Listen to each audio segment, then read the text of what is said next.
Nós estamos em nossa série de mensagens intitulada Distrações. E nessa série nós estamos refletindo sobre este tema a partir de uma perspectiva mais profunda da compreensão da palavra distrações. Estamos entendendo distração não simplesmente como um lapso de atenção, mas a gente está olhando para a palavra distração, para o significado da distração, a partir daquilo que ela realmente é. Quando nós vamos estudar o que de fato significa distração, fazendo apenas uma análise da palavra, a gente descobre que o significado, o sentido da palavra distração é muito mais profundo do que a gente pode muitas vezes pensar, que é simplesmente uma perda de foco momentânea. Quando a gente estuda a palavra distração, a gente descobre que ela vem do latim, que é a junção de duas palavras, dis e trahere. Dis significa separação, afastamento, dispersão.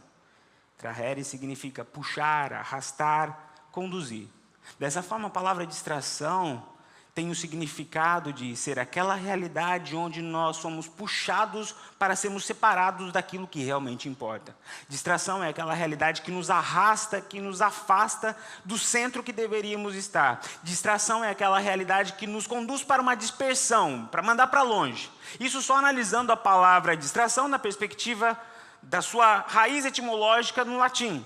Quando a gente vai para o Novo Testamento e a gente encontra essa palavra ali no Novo Testamento, no grego, a gente descobre que a palavra é peristal, que é a junção também de duas palavras, peri e stal. Peri é de lado e stal é puxar, é tirar. Portanto, distração é puxar para o lado, é tirar para o lado, é afastar daquilo que realmente importa, daquele lugar onde nós deveríamos estar. Portanto, quando nós estamos nessa série refletindo sobre distração, nós não estamos falando simplesmente de não prestar atenção, nós estamos falando de toda a realidade que nos arrasta para longe daquilo que é o centro da nossa vida, daquilo que deveríamos de fato estar com o nosso coração, com a nossa mente conectado. Quando nós falamos de distração, nós estamos falando da realidade de deixar a cadeira vazia. A distração é aquele momento onde nós saímos do lugar onde deveríamos estar. Você está em um momento, em uma conversa importante com a tua esposa, com a tua família, e você se distrai. O corpo pode estar presente, mas a tua cabeça foi arrastada para um outro lugar. Você está aqui na igreja, você está em um momento onde Deus quer falar contigo e você se distrai. A tua cabeça, o teu coração, a sua atenção é arrastado para longe daquele lugar onde você deveria estar. Embora o corpo esteja ali, a mente foi embora, a cadeira está vazia. Mas nós estamos falando de uma realidade ainda mais profunda. Nós não estamos falando apenas de encontros pessoais, nós não estamos falando apenas de encontros pontuais, mas nós estamos falando da distração relacionada ao nosso propósito de vida. Nós estamos falando da distração com relação àquilo que o Senhor nos chamou para vivenciar. Estamos falando da realidade que muitas vezes, muitas pessoas estão vivendo de abandonar o propósito que Deus nos chamou para viver, de abandonar a mesa da comunhão com o Senhor, de abandonar a realidade de protagonismo que o Senhor nos colocou ali para vivenciar. É sobre isso que a gente está falando.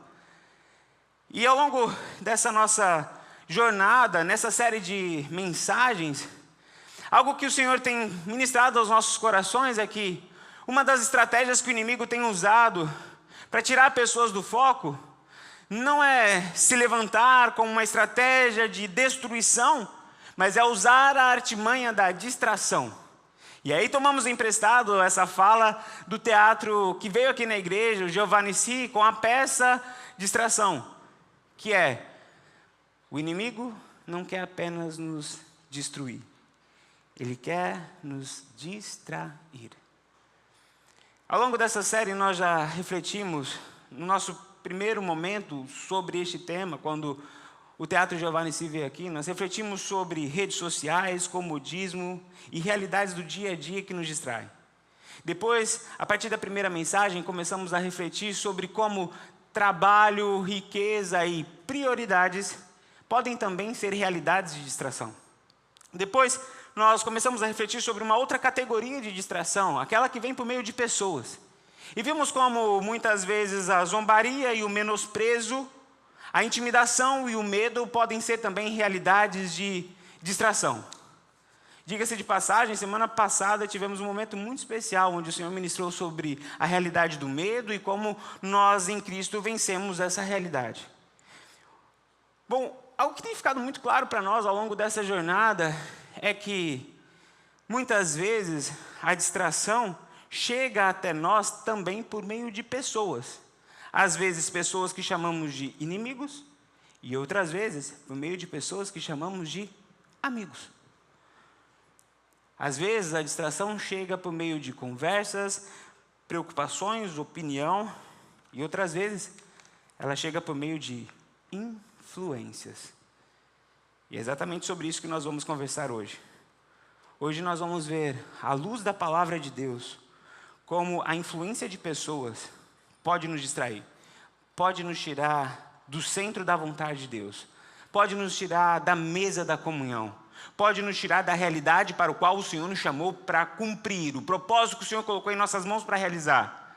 Como as influências podem nos desviar do foco. E deixe-me colocar uma frase que tem de servir como base para a nossa reflexão de hoje. Todos nós somos influenciáveis.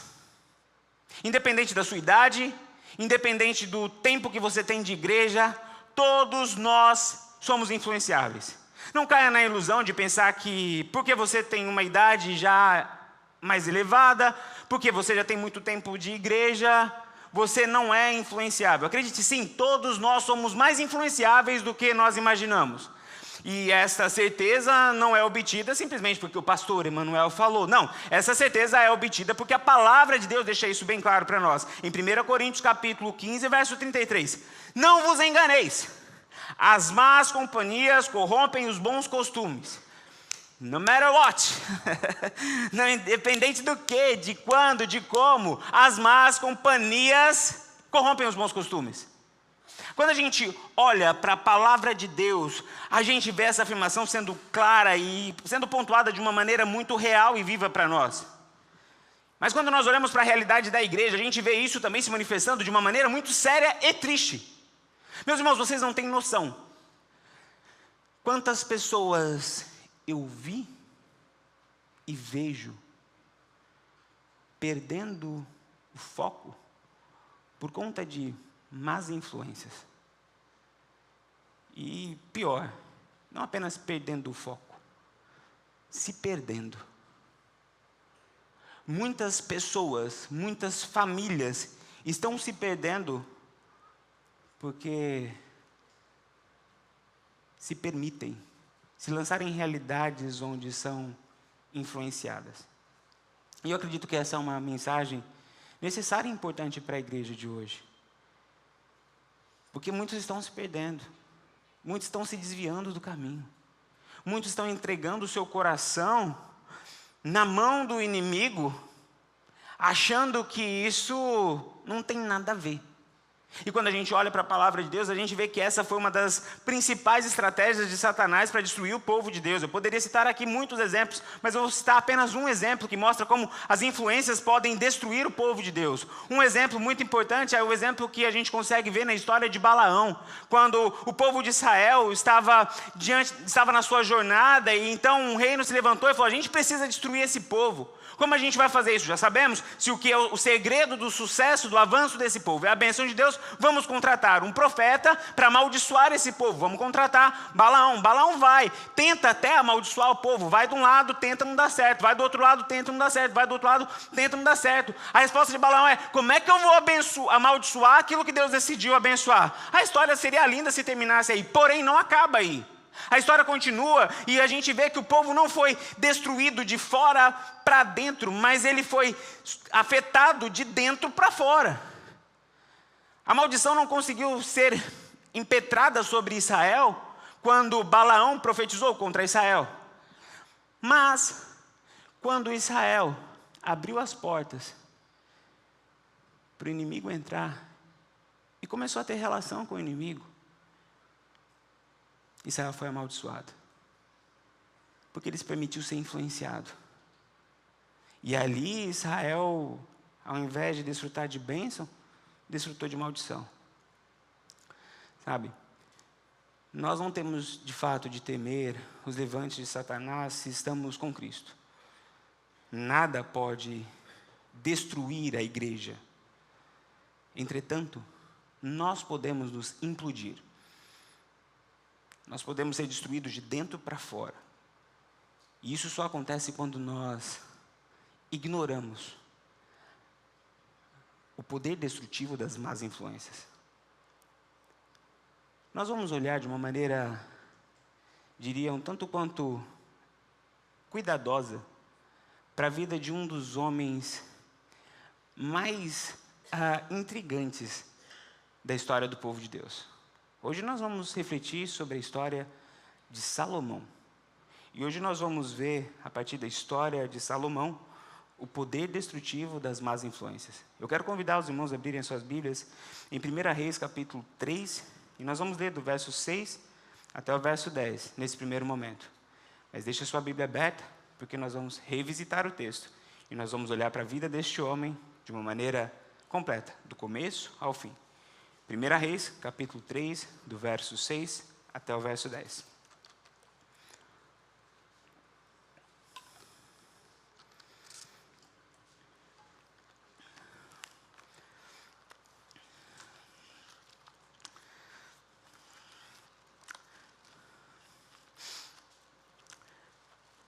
Diz assim a palavra de Deus.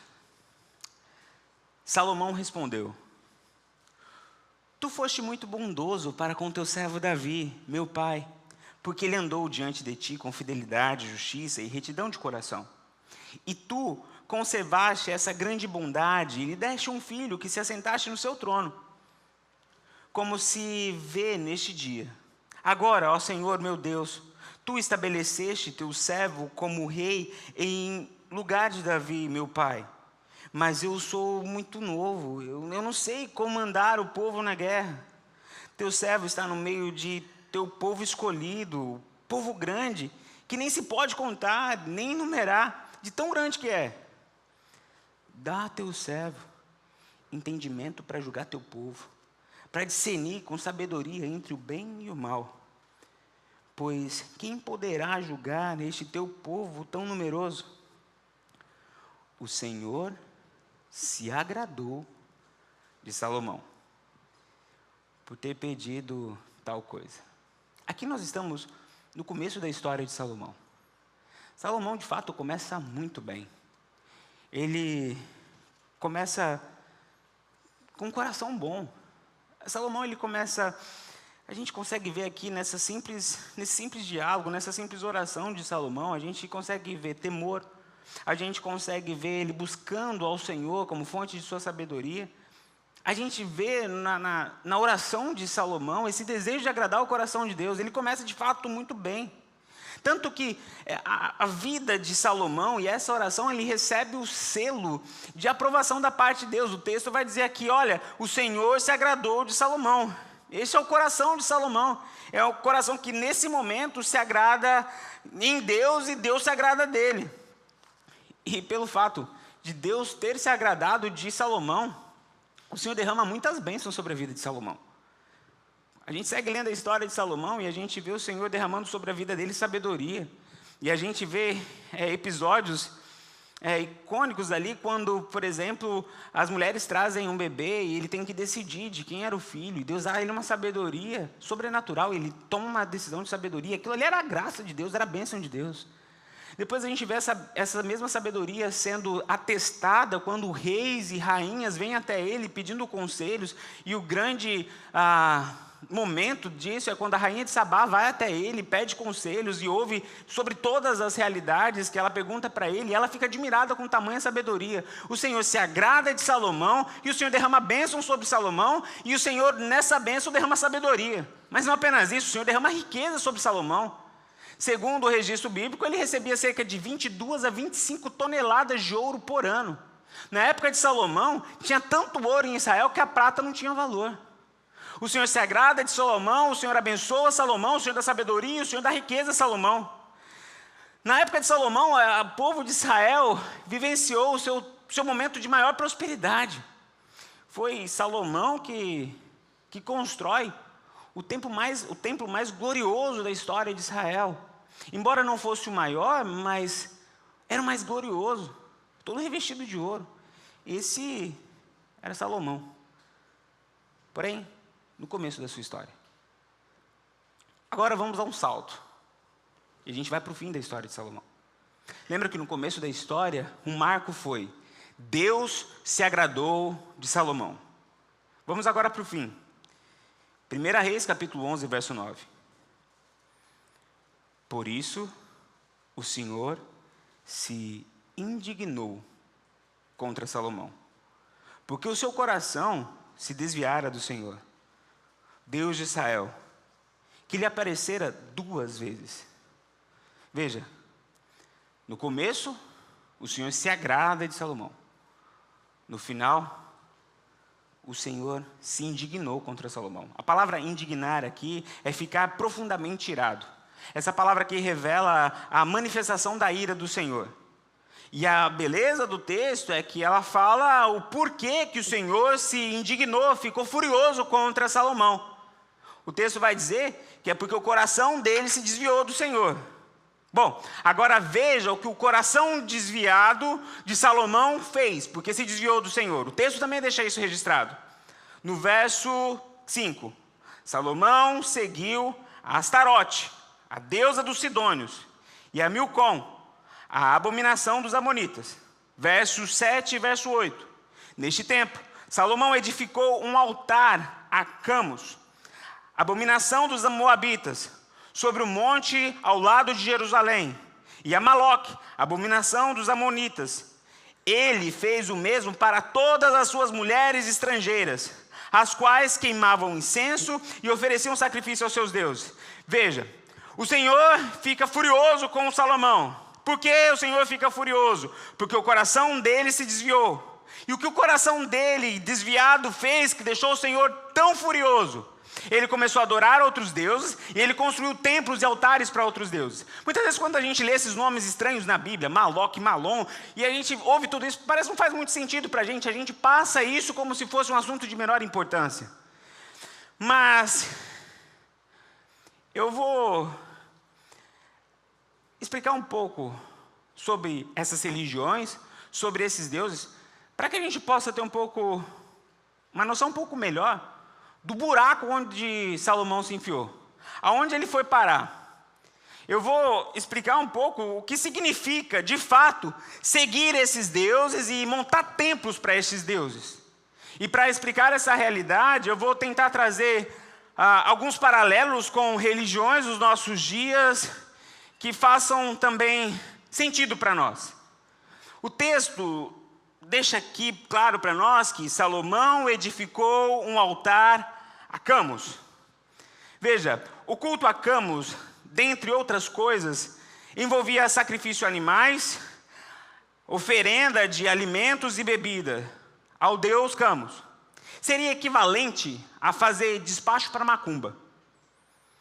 Aqui, olha onde o Salomão entrou. O homem que construiu o templo do Senhor, agora estava construindo o centro de macumba. Salomão, aquele que era o filho do maior salmista do Antigo Testamento, agora estava tocando tambor no terreiro de macumba. Diz o texto também que ele serviu Astarote. Essa divindade aqui estava relacionada à fertilidade. Os cultos de Astarote, dentre os inúmeros rituais abomináveis que acontecia naquele culto, um dos que chama mais a atenção é os atos de imoralidade sexual. Aconteciam orgias no momento do culto a Astarote. Olha o nível que Salomão chegou. Aquele que antes estava cercado por reis e rainhas, reis e rainhas sábios, aquele que antes estava cercado de livros de sabedoria, porque a palavra de Deus diz que ele escreveu muitos livros, agora ele não estava mais cercado por reis e rainhas sábios, livros de sabedoria, ele estava cercado de prostitutas. Foi exatamente esse o buraco que ele entrou. Mas o texto diz que ele também serviu Milcom, ou então Maloque. Os cultos a Milcom ou a Maloque, dentre as inúmeras atrocidades que aconteciam naquele lugar, naquele culto, uma que nós não podemos deixar de citar aqui era o sacrifício de crianças. Maloque exigia sangue de criança. E o sacrifício das crianças não era de qualquer jeito. Tinha um requinte de crueldade. Maloque exigia que as crianças fossem queimadas vivas. Olha o nível que Salomão chegou. Aquele que começa o seu ministério salvando uma vida de uma criança, termina a sua história queimando criança viva. Eu sei o que eu vou falar agora pode escandalizar alguns aqui. Mas, quando nós estudamos a história dessas religiões, e estudamos a história de Salomão seria o equivalente ao Epstein do Antigo Testamento. Ele se envolve com pessoas más, prostituição e sacrifício de crianças. Se não podemos afirmar com toda certeza que ele era o dono da ilha de Epstein, podemos afirmar com todas as certezas que os arquivos nos mostram que ele estava lá e que ele mandou dinheiro para a ilha para bancar a festa. Esse é Salomão. Loucura, não é? Na verdade, não. Na verdade, isso só mostra o poder da distração, da má influência. Onde as más influências podem levar um ser humano. Porque veja, o texto vai mostrar onde tudo isso começou. Como alguém que estava no centro da vontade de Deus, vivenciando a realidade de alguém que agradava o coração de Deus, saiu desse lugar e foi se sentar na mesa desses deuses, oferecer esses sacrifícios e chegar numa realidade de alguém que, ao invés de agradar, causou fúria no coração de Deus. E a gente entende porque Deus estava furioso com Salomão. O texto vai mostrar exatamente a razão onde tudo isso começou. 1 Reis, capítulo 11, verso 4. Na velhice de Salomão, suas mulheres desviaram o seu coração para seguir outros deuses. E o seu coração já não era perfeitamente fiel para com o Senhor, com o seu Deus, como o de seu pai Davi. As mulheres desviaram o coração de Salomão. A palavra desviar aqui é desviar o coração, essa sentença significa conduzir o coração para um outro lugar, distrair. As mulheres influenciaram Salomão de uma tal maneira que o coração dele foi desviado. E veja, não tem como negar que Salomão se distraiu. Da mesma forma que não tem como negar que ele foi influenciado. Salomão foi influenciado. Mesmo tendo berço de ouro. Salomão foi influenciado. Mesmo tendo nascido e crescido em um contexto de fé. Salomão foi influenciado mesmo sendo muito sábio e inteligente. A história de Salomão está aqui para dizer para todos nós que não existe pessoas que não sejam influenciáveis. Todos nós somos influenciáveis. A história de Salomão, na verdade, é um sinal vermelho para a gente. Quando a gente olha para a história de Salomão, a gente se assusta com o poder destrutivo das más influências. A Bíblia faz questão de não esconder o final da história de Salomão, para deixar registrada essa queda aqui, para deixar bem claro o poder da má influência. Para deixar bem claro para nós que ninguém é tão sábio que não possa ser influenciado. Para deixar bem claro que ninguém tem tanta história com Deus que possa brincar com as más companhias. Essa história está aqui para deixar bem claro para nós que ninguém é tão forte que possa colocar o coração em ambientes errados e imaginar que não vai acontecer nada. Salomão, de novo, tinha berço espiritual, tinha conhecimento, tinha sabedoria, tinha experiência com Deus, tinha bênçãos extraordinárias, mas mesmo assim se desviou. Significa que o problema da má influência não é falta de inteligência. mas é falta de vigilância. Mas uma coisa que é interessante no texto e na história da queda de Salomão é que o Senhor nos aponta uma realidade oposta à de Salomão. O texto aponta para a realidade de Davi. Quando a gente lê ali a causa da queda de Salomão, o nome de Davi aparece. Eu não sei se você reparou nisso, mas a gente leu esse texto. E eu vou ler novamente. 1 Reis, capítulo 11, verso 4. Na velhice de Salomão, suas mulheres desviaram o seu coração para seguir outros deuses, e o seu coração já não era perfeitamente fiel para com o Senhor, seu Deus, como o de Davi, seu pai. Se de um lado nós temos Salomão, que se permitiu viver relacionamentos ruins, que influenciaram o coração dele, distraíram ele, tiraram ele da cadeira. Do outro lado nós temos Davi, que tinha um coração, segundo o texto, perfeitamente fiel. Ah, tá brincando, né, pastor? Davi tem um coração perfeitamente fiel? Não foi Davi que ficou com a mulher de Urias? Não foi Davi que montou o plano para matar Urias? Davi, coração perfeitamente fiel? Não, né? Tem alguma coisa errada na tradução. Não, não tem nada errado na tradução. A tradução está certa. O problema está em nossa compreensão sobre o que é perfeitamente fiel. Ter um coração perfeitamente fiel não significa não ter nenhum erro. Ter um coração perfeitamente fiel é ter um coração inteiramente diante do Senhor, que ama ao Senhor com todas as suas forças. A palavra perfeitamente ali, no hebraico é shalem, de onde vem a palavra também shalom. Shalom significa paz, mas também significa completo. O que o texto está dizendo é que o coração de Davi estava completamente focado no Senhor. O que significa que mesmo que Davi tenha caído, quando ele caiu, ele só consegue dobrar o joelho, chorar e falar: Senhor, eu pequei contra ti, porque ele amava o Senhor. Ele fala: Senhor, eu tenho vergonha do que eu fiz, porque o meu foco é te agradar, e eu feri essa relação.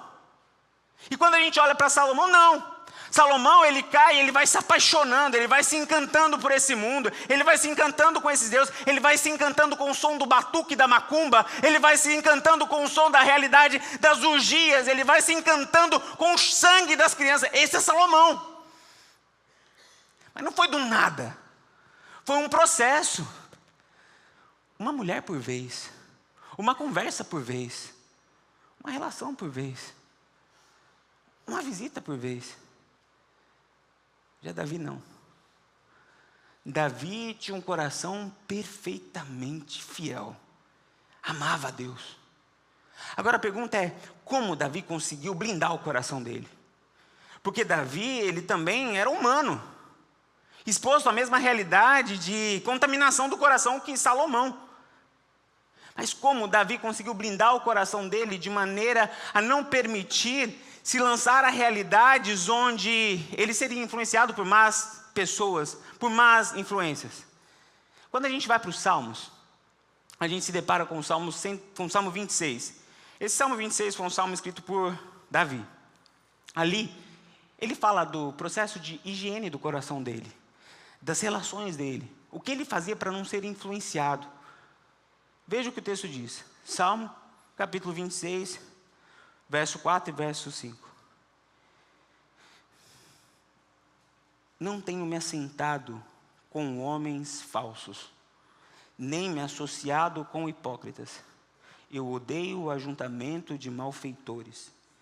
Não me sentarei com os ímpios. Salmos, capítulo 26, verso 4 e verso 5. Receita de Davi para fugir de má influência. Primeiro, não tenho me assentado com homens falsos. A palavra falsos aqui no hebraico fala sobre algo vazio, trazendo a ideia de homens vazios de Deus. Essa ideia fica ainda mais clara quando no final do versículo 5 ele diz: não me sentarei com os ímpios. O que Davi está falando é: eu não tenho essa comunhão, eu não tenho intimidade, eu não sento na mesa de Baal para ter prazer com essas pessoas que não têm o temor de Deus, porque não tem nada a ver comigo. O meu prazer está no Senhor. Nessa realidade, o que eu faço? Eu não me assento. E a palavra assentar aqui, no contexto do Antigo Testamento, também do Novo Testamento, fala tanto do ato literal de se assentar e fazer uma refeição, como também fala sobre a realidade de ter vida em comum, ter comunhão com essas pessoas, de ver uma realidade onde a vida é partilhada. O que Davi está falando? Sabe como é que eu guardo o meu coração? Eu não tenho vida em comum, não tenho alegrias, sorrisos, lugares em comum com essas pessoas, onde o meu sorriso, as minhas lutas são partilhadas com elas. Não, porque eu sei que os deuses são diferentes. É Davi falando: olha, eu não sento com homens falsos, com homens que não têm a realidade de Deus no coração. Mas essa é uma palavra que a gente precisa ter um momento aqui de clareza. Pastor, e como é que fica a questão da evangelização? Como é que fica a nossa realidade de ir por todo mundo e pregar o evangelho a toda criatura? Essa é uma ótima pergunta. Veja, a nossa relação com o mundo está na lógica, assim, de proclamar o evangelho, de manifestar o amor do Senhor, e de sim levar a salvação para essas pessoas. Mas uma coisa é você entrar na relação com a missão de salvação, uma outra coisa é você entrar na relação com o foco, ou com a ilusão, ou com o coração de comunhão. E ali você começa a comer do mesmo prato, você começa a beber da mesma bebida, você começa a se alegrar com os mesmos prazeres. Veja, Jesus, ele sentou com pecadores, mas quando Jesus senta com pecador sai transformado. Ele senta com prostituta sai transformada. Ele senta com corrupto sai honesto. Ele senta com perdido sai salvo. O que muitas vezes acontece hoje é que muitos, no discurso de salvação, está sentando com o imoral, está ficando imoral. Está sentando com corrupto, começa a dar calote. Está sentando com perdido, e daqui a pouco está falando igualzinho perdido. Se vestindo igualzinho perdido. Se comportando igualzinho perdido. O que aconteceu com Salomão foi isso. São coisas diferentes. O que Davi faz é: eu não me assento com homens falsos, vazios de Deus. Depois, nem me associo com hipócritas. Veja que interessante. Ele fala aqui da realidade de ímpios. Eu não me assento com os ímpios. Depois, ele fala: eu não me associo com hipócritas. Qual é a diferença do ímpio e do hipócrita aqui nesse contexto? O ímpio é aquele que, de fato, não quer nada com Deus. Aquele que, de fato, está ali para... Você sabe que está vazio de Deus. E qual que é o hipócrita? O hipócrita é o que está dentro da igreja, mas que o coração não está. Abrindo os olhos, tem gente que vai professar fé, tem gente que vai falar que é crente, mas é 100% mundão. Sim, existe joio no meio do trigo. Sim, existe lobo no meio do cordeiro. O que Davi está falando aqui não é porque tem cara de crente que eu me associo, porque existe hipocrisia. E aí depois ele fala: eu odeio o ajuntamento dos malfeitores, eu não me sentarei com os ímpios. Aqui ele está falando de ambiente. Esse ajuntamento também não é para mim. Meus irmãos, tem lugar que não é para a gente, tem ambiente que não é para crente, tem lugar que você senta, vai fazer mal para os teus filhos estar ali dentro. Tem conversa que se você sentar para ter, vai fazer mal para você. Tem festa que se você for, vai fazer mal. O que o Davi está falando: eu não vou nesses ajuntamentos. Bom, aí cabe a você. O que você vai fazer? Se você vai decidir ser Salomão ou se vai ser Davi. Sabe, essa é uma realidade, meus irmãos, que a gente precisa levar muito a sério. Porque de fato, é com muita dor no coração que eu falo isso. Eu vejo famílias sendo destruídas. por conta de influência. A esposa, o marido estava legal, estava bem. Mas aí começa num trabalho, aí começa a fazer amizade, aí começa a sair, aí vai virando a cabeça. Aí daqui a pouco vira um bicho, você fala, que é isso? Sabe, Salomão, você consegue ver Salomão? A promiscuidade, os pensamentos completamente diferentes. Pessoas que estavam servindo a Deus, adorando a Deus, mas depois vira a cabeça, você fala, de onde começou? Aí você vê que são as influências, ou por meio de pessoas físicas, literais, presenciais, ou às vezes por pessoas na internet, influencers, com estilo de vida, que começa a seguir, você fala, o que aconteceu? Eu já vi casamento sendo destruído por conta de influência. Eu já vi pessoas honestas virando corruptas, bandidos por conta de influência. Homens de bem, fiéis, se tornando adúlteros por conta de influência. Meu irmão, eu sei que essa é uma mensagem um tanto quanto desconfortável, mas ela é necessária. Cuidado com as mesas que você está sentando. Cuidado com as pessoas com as quais você está abrindo o seu coração. Cuidado com os lugares de onde você está tirando o seu sorriso. Cuidado com aquilo que te atrai. Porque ali vai ser uma estratégia, uma porta que o inimigo vai entrar, vai tentar te distrair, te influenciar. E aqui eu caminho para o fim dessa mensagem.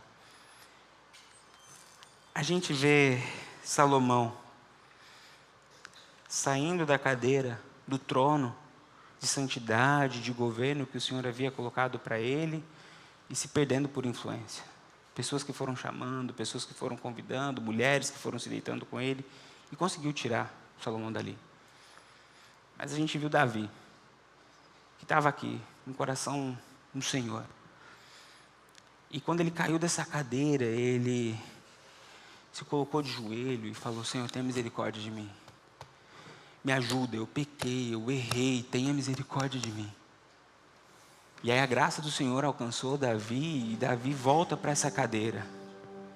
E quando Davi volta para essa cadeira, é isso que define Davi. O final da história de Salomão é alguém que gerou indignação no coração do Senhor, alguém que se perdeu. Mas o final da história de Davi é registrado como homem segundo o coração de Deus. Sabe, é aqui que o Senhor quer que a gente fique. O Senhor, Ele nos chama para uma vida de comunhão com Ele. Ele não nos chama, Ele não espera que nós sejamos infalíveis. Ele não espera que a gente não cometa pecado nenhum. Ele sabe. Ele conhece a nossa natureza, Ele conhece de onde a gente veio, Ele conhece as nossas fraquezas. Sabe? Mas a palavra de Deus diz que o Senhor Jesus, Ele era conhecido como amigo de pecadores. Sabe, isso transmite uma mensagem muito importante para nós hoje. Que o nosso Senhor nos encontra nas nossas fraquezas e nos resgata de lá. A palavra de Deus também nos diz que o Senhor não nos chama mais de servos, mas nos chama de amigos. Trazendo para nós a mensagem que Ele quer desenvolver conosco um relacionamento íntimo e verdadeiro. Sabe qual é o objetivo dessa mensagem? A gente parar e a gente se perguntar, aonde que está o meu coração, hein? Pode ser que ele já saiu dessa cadeira por conta das influências que você tem recebido, as coisas que você tem ouvido, lido, assistido, as pessoas que você tem caminhado. O objetivo dessa mensagem é você parar, olhar para dentro de si e ver onde você se perdeu. Mas o objetivo dessa mensagem não é apenas isso. É chamar você de volta. É falar, mesmo que você, assim como eu, seja um Davi, que já pecou,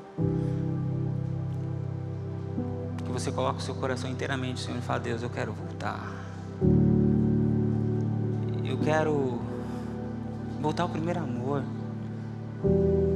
Eu quero deixar de ser influenciado e ser boa influência. Abençoar pessoas, transformar vidas, transformar realidades. Essa mensagem aqui é também uma palavra de alerta para você cuidar do teu coração, das pessoas que estão à sua volta, porque isso é sério. Avalie onde você está. Uma coisa que pode te ajudar também nessa avaliação é: converse com alguém que te conhece há um tempo, uma pessoa de Deus, e fale: como é que você está me vendo? Eu estou mais próximo de Deus, mais parecido com Deus, ou eu estou mais distante? Essa pessoa vai falar: olha, eu estou vendo que você está um pouco mais distante. E aí você começa a se pensar: onde foi que eu caí? Onde foi que eu me perdi? Quais foram as vozes que eu comecei a ouvir? Tem uma frase de um pastor chamado Bill Johnson que diz o seguinte: o grande problema do povo de Deus não é nem tanto a dificuldade de ouvir a voz de Deus, é a sua disponibilidade para ouvir a voz de muitas pessoas. Quem eu estou ouvindo? Quem está regando meu coração? Igreja, vocês são preciosos para Deus. Eu creio que é por isso que o inimigo se levanta para destruir você, sua família. Por isso que ele manda tanta gente para desviar teu foco, para tirar você daqui, para tirar você da missão que Deus te colocou, para deixar a cadeira vazia. O plano dele é quando a sua família se reunir na cadeira de pai, não tem ninguém, porque você se perdeu. Esse é o plano do inimigo. O plano do inimigo é quando a igreja de Cristo se reunir, ter uma cadeira vazia, porque ele conseguiu te influenciar e te tirar dali, do lugar onde era para você estar servindo, adorando, louvando a Deus. Igreja de Cristo, a palavra que eu termino essa mensagem é a palavra do próprio Jesus, que está em Mateus capítulo 24, verso 4. Cuidado, que ninguém vos engane. Eu quero convidar você a orar. E sabe, eu trouxe essa cadeira aqui hoje para que fique bem marcado no seu coração qual é o lugar e a posição que nós devemos estar diante do Senhor. E hoje eu não vou pedir para você vir aqui à frente, para você reafirmar o seu compromisso com Deus, o seu desejo de vivenciar essa intimidade com o Senhor, de santificar o teu coração.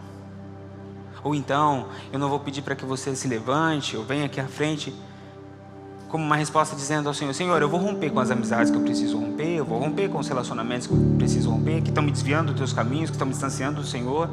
Não, o que hoje eu quero convidar você a fazer, embora não tenha uma cadeira dessa para todo mundo, mas se você sentir no seu coração, eu quero convidar você a voltar à cadeira da comunhão, da presença do Senhor onde você está.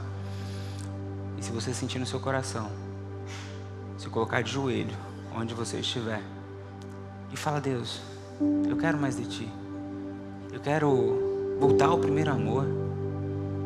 Eu quero voltar à realidade de cumprir ao meu propósito dentro da minha família, dentro da Tua igreja. Eu quero, assim como Davi, ter os meus olhos brilhando novamente para Ti. Que a minha vida imita canções de louvor e adoração ao Senhor, como a vida de Davi emitiu salmos. Se você sentir no seu coração, eu quero convidar você, aonde você estiver, se colocar de joelho e a fazer essa oração a Deus. Não deixe a cadeira vazia.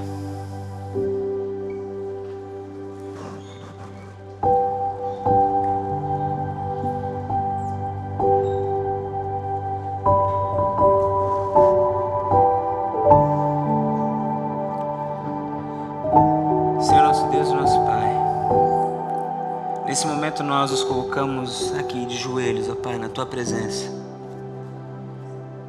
pedindo ao Senhor perdão, ó Pai, pelos nossos pecados, clamando ao Senhor por misericórdia, ó Pai. Muitas vezes nós nos aproximamos de realidades que nos distanciaram de Ti. Pai, muitos de nós estão se perdendo no caminho, na fé, mas hoje o Senhor nos trouxe aqui para dizer: volta para mim, eu te amo, eu quero trabalhar na Tua vida, e eu quero agradecer ao Senhor, Pai, porque o Senhor está fazendo esse convite hoje e a Tua igreja está respondendo, Pai. Pai, o Senhor sabe o quanto nós temos orado ao longo destes anos para que o Senhor santifique a Tua igreja, para que o Senhor aviva a Tua igreja, para que o Senhor traga crescimento à Tua igreja, Pai. Eu acredito que essa mensagem, ó Pai, é parte do caminho que o Senhor está nos mostrando para a gente vivenciar a realidade de santificação, para fechar as brechas que estão abertas, ó Pai. Em nome de Jesus eu clamo por aqueles que estão se perdendo, ó Pai. Tenha misericórdia, abra os olhos da fé, ó Pai. Que o Teu povo consiga ver a carranca de Satanás que está maquiada em sorrisos, banquetes e festas, ó Pai. Em nome de Jesus, que o Teu povo consiga ver a realidade do mal, o plano do mal para desviar e para destruir a família deles que está sendo construída, ó Pai. Em nome de Jesus, traga de volta aqueles que estão se desviando, aqueles que se desviaram, ó Pai. Em nome de Jesus, tenha misericórdia. Clamamos para que o Senhor nos dê o discernimento para saber o que precisamos fazer na nossa vida. Pai, muitas vezes nós estamos preocupados em fazer conexões. Sabemos que elas são importantes e muitas delas são presentes do Senhor, mas existem conexões que precisam ser quebradas, porque estão trazendo maldição, estão trazendo, ó Pai, má influência para a nossa vida, ó Pai.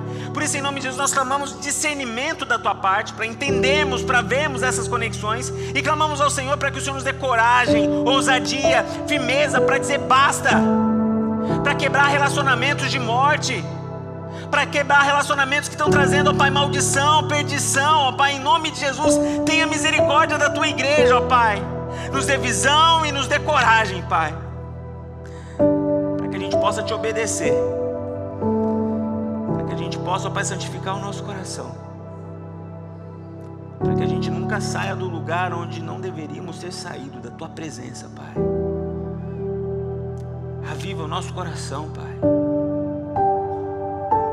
Traga paixão por Ti, amor por Ti, ó Pai. Que a nossa vida de oração, de busca ao Senhor, ó Pai, não seja apenas no domingo, ó Pai, mas que sejamos influenciados pela Tua palavra, pelos diálogos contigo, ó Pai, todas as manhãs. Porque o Senhor é um Deus que nos chama para termos um relacionamento de amizade contigo, ó Pai. Aquilo que era impossível aos homens, o Senhor, por meio do Teu Filho Jesus, ó Pai, tornou possível, rasgou o véu e agora temos livre acesso ao Senhor. Agora a gente pode conversar com o Rei dos Seis, agora a gente pode conversar com Deus Todo-Poderoso no secreto do nosso quarto, ó Pai, e chamar o Senhor de Pai, e poder falar do Teu amor, e poder falar do nosso coração, e pedir orientação para o Senhor, ó Pai. Nos perdoe, ó Pai, pelas muitas vezes que buscamos todo mundo e nos esquecemos de buscar o Senhor. Nos perdoe pelas vezes, ó Pai, que a gente pediu ajuda para todo mundo e esqueceu de entrar no secreto do nosso quarto e pedir: Deus, nos ajude, nos oriente. Pai, em nome de Jesus, nesse momento nós Te agradecemos pelo Teu amor, nós Te agradecemos pela Tua graça. Nós Te agradecemos, ó Pai, porque o Senhor, por meio do Teu amor e da Tua misericórdia, nos define, não pelo nosso pior momento, mas pela Tua graça. E nesse momento nós recorremos à Tua graça, ao Teu amor, para pedir para que o Senhor trabalhe em nossa vida, para que sejamos homens e mulheres segundo o Teu coração, Pai. Que ocupemos os lugares nos quais o Senhor nos colocou, como maridos, esposas, filhos, profissionais, amigos, servos do Senhor, membros do corpo de Cristo, Pai. Aperfeiçoe o nosso coração de maneira que sejamos apaixonados por Ti e voltemos ao primeiro amor. Nos coloque de volta no lugar onde nunca deveríamos ter saído, no centro da Tua vontade, na mesa da comunhão. Em nome de Jesus. Amém.